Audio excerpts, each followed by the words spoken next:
Hey guys, this is Alan Moore, certified financial planner and founder of Serenity Financial Consulting. Thanks for joining me. So I was recently watching my wife run her 11th or 12th, I'm not sure, marathon. So she ran the Milwaukee Lakefront Marathon and set a personal record time of 3 hours and 15 minutes. Now, if you're not up on marathons, that's 26.2 miles. So it's incredibly impressive. It's as much about mental endurance as it is about physical endurance. So when I was watching her, and cheering her on as she set this personal best, which was a personal best by about 5 minutes, which is really great on that kind of distance, I started thinking about how, although I was incredibly impressed by how fast she ran it, how much more impressed I am by what it took to get there. And what I'm talking about is the training. It's the day-to-day. And of course, that led me to start thinking of how the tenets that she lives by with her marathon running can be applied to personal finance. One of the things that I think we can learn from her training is that you have to do it every day. So you don't just wake up one day and decide you're going to be a marathon runner and suddenly you're accomplished. Now, maybe there's one or two people out there, and we've heard success stories about people that suddenly can run long distances, but it's not normal. You and I can't just go out and become marathon runners.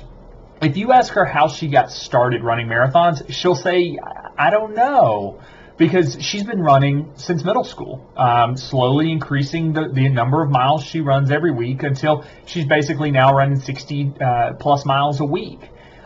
You don't just do that overnight, and it's something that she does every day. And I think that that's incredibly powerful because it is something that takes a certain level of dedication. The second thing that I think we can learn is that it is not optional. She does not wake up in the morning and think, well, do I really want to run today? She just does it. She's been doing it for so long that it is abnormal for her not to run.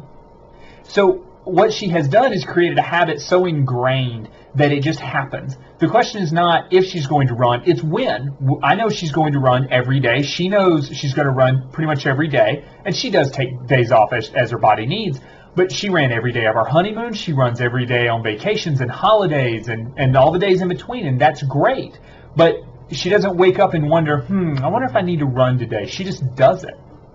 The next thing is that it's not about motivation, it's about dedication. I hear people ask her all the time, gosh, I just wish I had your type of motivation. What can I do to get that motivated?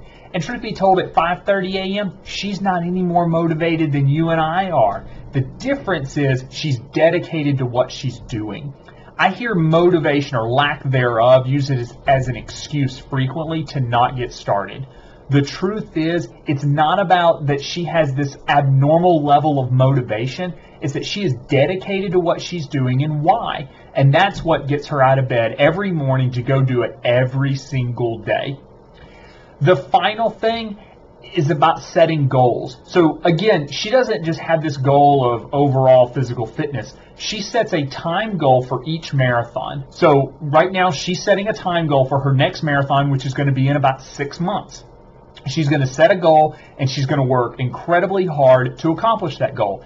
That's what helps her get out of bed at 5:30 in the morning. That's what helps her to know that she's doing this for a reason. That last mile on those long run days during on the weekend, you need something to help get you through, and that's what helps keep her on track.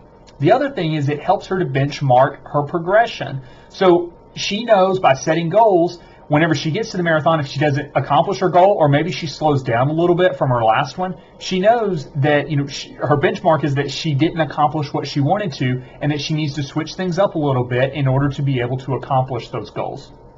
So the question is, what does this have to do with personal finance, right? Am I just bragging on my wife?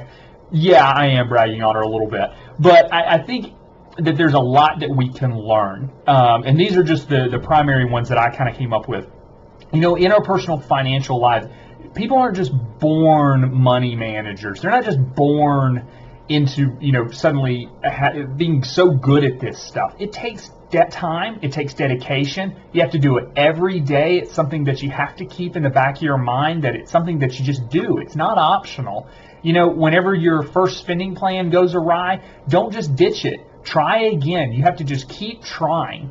And most of all, know that you have to set goals. Setting a goal like, I want to get out of debt, that's not a good goal. How do you know, when do you want to accomplish it? How much debt is there? A much better goal is, I want to be out of debt by June 30th of 2013. Because by setting a goal like that, every month you can take your goal and look at it and say, well, I'm on track or I'm not on track, and I need to make some minor adjustments in order to get back on track. And on June 30th, you can look back and pat yourself on the back and say, I accomplished that goal. I accomplished what I wanted to do. So I think, again, that there's a lot more to be learned from her marathon training, and maybe that's something for a future video, a future post. But I would love to hear if you have any ideas when you think about what it takes to train for a marathon, what we can learn from that in our personal financial lives. I'd also like to hear if you think that there's no applicability and it should be irrelevant and I'm way off base. I'd love to hear your thoughts in the comment section. That's all I have for today. Thanks so much for joining me.